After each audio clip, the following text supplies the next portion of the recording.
সাতক্ষীরা সদর উপজেলার খানপুরে চরম জলাবদ্ধতায় বিপর্যস্ত জনজীবন।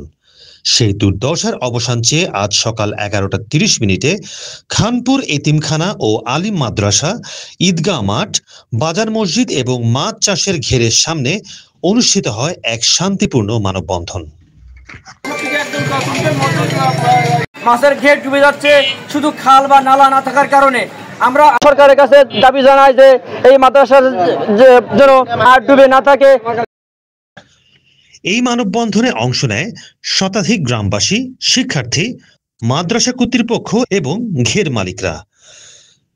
ইউপি সদস্য জাহাঙ্গীর আলম বলেন, প্রতি বছর বড় মৌসুমে আমাদের বিস্তীর্ণ ফসলের জমি পানিতে ডুবে যায়। ছাত্ররা মাদ্রাসায় যেতে পারে না, ঈদগাহে নামাজ পড়তে যায় না, ঘেরে মাছ চাষ করা অসম্ভব হয়ে পড়ে।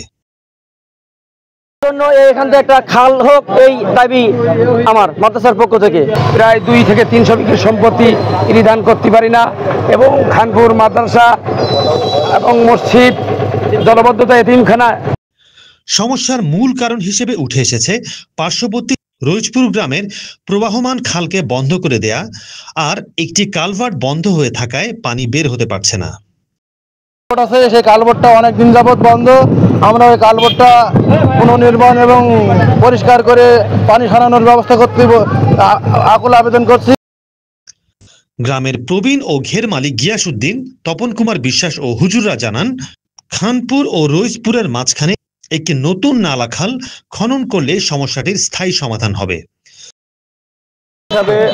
চেষ্টা করেছি, সেখানে আমার চেয়ারম্যান মহোদয়ের মাধ্যমে পরিদর্শনও করেছি ওই খালটা কাটানোর জন্য, কিন্তু কিছু মানুষ আছে যারা খাল যেতে দিতে চায় না এবং সরকারিভাবে রাস্তার উপরে একটা কালভার্ট নির্মাণ করা আছে, সেই কালভার্টটাও অবৈধভাবে দখল করে বন্ধ করে দেওয়া হয়েছে, যার কারণে জলাবদ্ধতা নিরসন করা আমাদের পক্ষে। গ্রাম্য ডাক্তার মাহবুবুর রহমান বলেন, প্রশাসনের উচিত দ্রুত জরুরি ভিত্তিতে তদন্ত করে খাল খননের ব্যবস্থা নেওয়া। কয়েকজন প্রভাবশালী বাধা দিচ্ছেন, কিন্তু পুরো এলাকাবাসীর স্বার্থে কাজটি হওয়া দরকার। এলাকাবাসী এরই মধ্যে উপজেলা নির্বাহী কর্মকর্তার কাছে একটি লিখিত দরখাস্ত জমা দিয়েছেন এবং তদন্ত সাপেক্ষে দ্রুত পদক্ষেপের দাবি জানান।